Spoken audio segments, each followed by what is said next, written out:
চলছে, ভোটের হাওয়া গরম হচ্ছে, আর তারই মাঝে খবর বিজেপি থেকে প্রার্থী হতে চান দিলীপ ঘোষের স্ত্রী।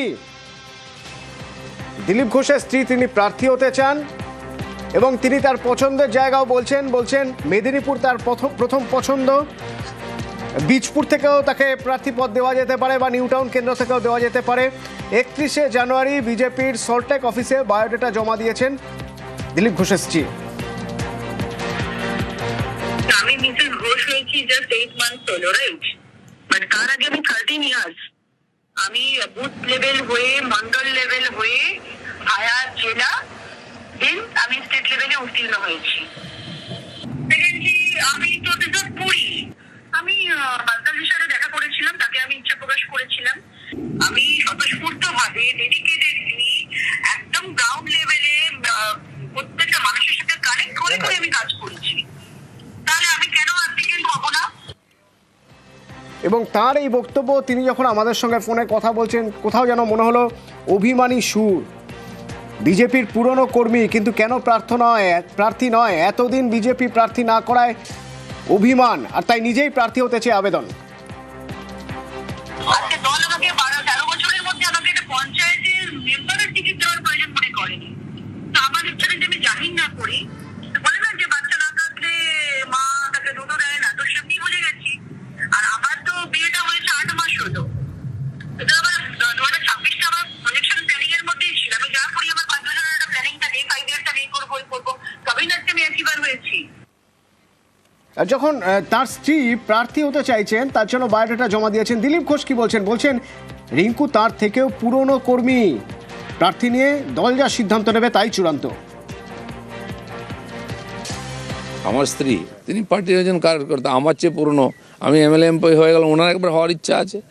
পার্টির হাজার হাজার লোক অ্যাপ্লিকেশন করেছেন, কর্মীরা, যে কেউ করতে পারে। পার্টি ঠিক করবে কাকে কোথায় ক্যান্ডিডেট করবে। আর রিঙ্কুর প্রার্থী হওয়া নিয়ে প্রতিক্রিয়া দিয়েছেন বিজেপি বিধায়ক অগ্নিমিত্রা পাল। আজকে দিলীপ দার স্ত্রী রিঙ্কুদি, তিনি বহুদিন ধরে মহিলা মোর্চার সব ছিলেন, আমাদের সদস্যা ছিলেন, দায়িত্বও ছিলেন। এবং আমরা যদি কেউ বায়োডাটা দিতে পারি, আমরা যদি কেউ জনপ্রতিনিধি হওয়ার স্বপ্ন দেখতে পারি, তাহলে রিঙ্কুদি আরেকজন কার্যকর্তা হিসেবে, যেহেতু দিলীপ দাস স্ত্রী, সেহেতু তিনি স্বপ্ন দেখতে পারবেন না এমন তো কোনো কারণই, অন্তত আমাদের দলে এই ফ্রিডম, এই গণতান্ত্রিক অধিকারটা সবার আছে। আর ওদিকে সিপিআইএম ছেড়ে বিস্ফোরক প্রতিকুর রহমান বলছেন তাকে দলের মধ্যে কোন ঠাসা করে রাখা হয়েছিল, দলে তার কথা শোনা হতো না, 2 বছর ধরে নিষ্ক্রিয় করে রাখা হয়েছে। মোহাম্মদ সেলিমকেও নিশানা প্রতিকুর রহমানের। দলের সঙ্গে তো আমার কোনো বিরোধ নেই। দলের মধ্যে কিছু নির্দিষ্ট ব্যক্তি যাদের কঠোর করে রেখেছে এবং যেখানে কোনো প্রশ্ন করা যাবে না, সেই প্রশ্ন না করার কারণে আমাকে কর্নার করে দেওয়া হলো। যে মিটিংয়ে, রাজ্য কমিটির মিটিংয়ে কি বলতে হবে সেটা আমি বলিনি বলে আমাকে ডেমোনা লোকসভা কেন্দ্রে ঢুকতে দেওয়া হবে না নির্বাচনের পর থেকে। আমি টানা 2 বছর বসে আছি, আমার নির্দিষ্ট কোনো দায়িত্ব নেই, কোনো ফ্রড নেই। আমি আমার লড়াইটা দলের মধ্যে লড়তে চেয়েছিলাম যে ভাই আমার এই সমস্যা হয়েছে। আমি রাজ্য সম্পাদকের চিঠি দিলাম এবং হোয়াটসঅ্যাপ গ্রুপে দিলাম। 1 ঘন্টা 8 ঘন্টার মধ্যে সোশ্যাল মিডিয়াতে চলে এলো। আমি তো মোহাম্মদ সেলিমকে চিঠি দিয়েছি। তাহলে মোহাম্মদ সেলিম কেন আমার সঙ্গে বসছেন না, ভয় পাচ্ছেন কেন? এ তো হোয়াটসঅ্যাপের গ্রুপের খবর, বিমানদার সঙ্গে খবর যেভাবে বের হয়ে গেল, এ তো সর্ষের মধ্যে ভূত না ভূতের মধ্যে সর্ষে বোঝা যাচ্ছে না। আমার তো এখন মনে হচ্ছে ওনার সময় হুমায়ুনের সঙ্গে মিটিং করার জন্য ওনার সময় হতে পারে, হুমায়ুনের সঙ্গে বসবার জন্য ওনার সময় হতে পারে, প্রতিকুর রহমানের বসবার জন্য ওনার সময় হতে পারেননি। তাহলে এবার প্রতিকুর রহমান সিপিআইএম ছেড়ে কোন পথে, ইঙ্গিতপূর্ণ মন্তব্য প্রতিকুর রহমানের। আমি প্রথম ভেবেছিলাম রাজনৈতিক সন্ন্যাস নেব, কিন্তু গত 2-1 দিন ধরে যেভাবে দেখলাম যে আমি তো মৌচাকে ঢিল মেরেছি, তো ফলে মৌমাছি কামড়াবে। ভীমরুলের হুল ভীষণ বিষাক্ত, সেই হুল আমাকে ফোটাচ্ছে, এত অতিরিক্তভাবে ফোটাচ্ছে। আমার এখনো মনে হচ্ছে যে ভাই আমাকে যখন যদি মৌমাছি কামড় দেয়, তো আমার ডাক্তারের কাছে নিয়ে যাওয়ার জন্য 2টো লোক লাগবে, স্ট্রেচার লাগবে, অ্যাম্বুলেন্স লাগবে, হসপিটাল লাগবে। তো আমি যদি একা হয়ে যাই আমাকে কে নিয়ে যাবে? তখন তো আমি এমনি মৌচাকে কামড় খেয়ে গেলে মরে যাব। তো বলে মনে হচ্ছে সার্ভাইভ করবার জন্য রাজনৈতিক প্ল্যাটফর্ম প্রয়োজন আমার। যে উদাহরণটা দিলেন সেটা হচ্ছে আপনি যার বিরুদ্ধে লোকসভায় লড়াই করেছিলেন তিনিও বলতেন যে পাড়ায় পাড়ায় সমস্যা হলে সাহায্য করার জন্য তৃণমূল কংগ্রেসকে দরকার। তাহলে কি পথের বাঁকে গিয়ে তৃণমূলেই যাবেন? জানি না, এখন সময় বলবে। নয়াদিল্লি থেকে খবর, সুপ্রিম কোর্টে 5ই মে সিএএ মামলার শুনানি। 2 বছর পর এই মামলার শুনানি হচ্ছে। এর আগে হয়েছিল সেই 2024-এর মার্চে সিএএ আইন ও রুলের সাংবিধানিক বৈধতাকে চ্যালেঞ্জ করে যে মামলা, সেই মামলার শুনানি 5ই মে। 242টি আবেদন মোট। সর্বোচ্চ আদালতে 5ই মে সকাল 10:30 থেকে 6ই মে দুপুর পর্যন্ত শুনানি চলবে। আবেদনকারীদের বক্তব্য শুনবে সুপ্রিম কোর্ট। 6 ও 7ই মে পাল্টা জবাব শুনবে শীর্ষ আদালত।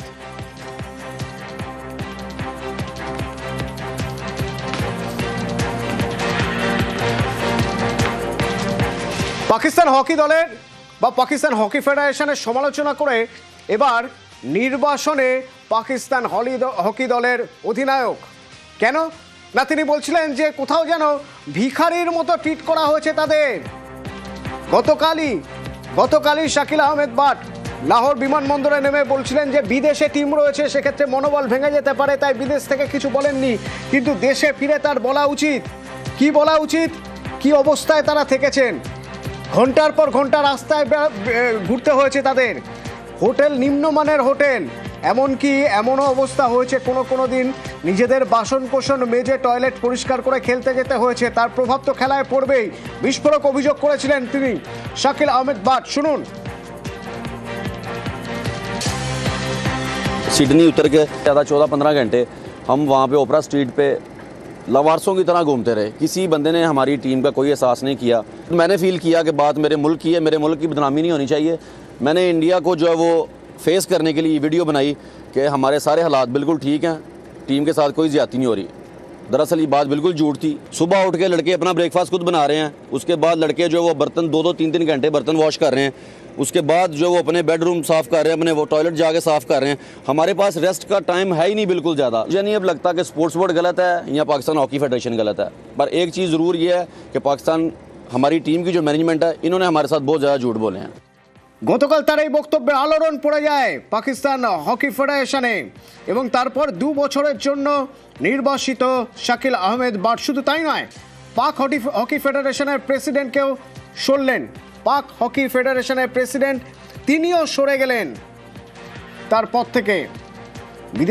বিদেশে খেলোয়াড়দের হেনস্থা নিয়ে মুখ খুলেছিলেন অধিনায়ক গতকাল এবং তারপরেই নির্বাসিত 2 বছরের জন্য। এই বিতর্কের আগে মনীষীদের মূর্তি ভাঙচুরের অভিযোগ উঠল, ভাঙচুরও হলো, এবং সেটা পূর্ব মেদিনীপুরের ভগবানপুরে। দোষীদের গ্রেফতারের দাবি ক্লাবের সদস্যদের। পূর্ব মেদিনীপুরে ভগবানপুরে এইভাবেই মনীষীদের মূর্তি ভাঙচুর। রাত্রিবেলা দেখছেন পড়ে আছে পুরো। এটা হচ্ছে ভগবানপুর 2 ব্লকের গড়বাড়ি এলাকার ঘটনা। স্থানীয় ক্লাবের সামনে মূর্তিগুলোতে ভাঙচুর, মনীষীদের মূর্তি ভাঙচুরের অভিযোগেও তরজা। সৌন্দর্য বাড়ানোর জন্য ক্লাবের সামনে কিছু ফুল গাছ লাগাই এবং আমরা কয়েকটা মনীষীদের স্মৃতি স্থাপন করি। কয়েকজন দুষ্কৃতীরা আমাদের এই স্মৃতি রাতে অন্ধকারে ভেঙে দেয়। সেই জন্য আমরা প্রশাসনের কাছে সুষ্ঠু মীমাংসার জন্য আবেদন জানাই। সুষ্ঠু মীমাংসা না যাওয়া পর্যন্ত আমরা একটা বৃহৎ আন্দোলনে নামছি। ওই জায়গাটা গভর্নমেন্টের খাস ল্যান্ড, সরকারি বেস্ট ল্যান্ড, যেহেতু সেখানে জায়গাটা এমনি খোলামেলা পড়ে থাকে, গ্রামবাসীরা সবাই ওটাকে ব্যবহার করে। এই দাদাভাই সংঘ নামে কিছু ছেলে দীর্ঘদিন থেকে ওখানে পুজো পদ্ধতি করে, টেম্পোরারিভাবে ওখানে একটা টালির চালা দিয়ে বাড়ি তৈরি করে এবং সেখানে তারা রাত্রে তাস খেলুক আর আড্ডা মারুক, যাই করুক করে এটা করে আসছে। খুঁটি পুঁতে তারের বেড়া দেওয়ার চেষ্টা করে। সরকারি জায়গা যেহেতু খাস ল্যান্ড, তো সেখানে পঞ্চায়েতের একটা দায়বদ্ধতা থাকে।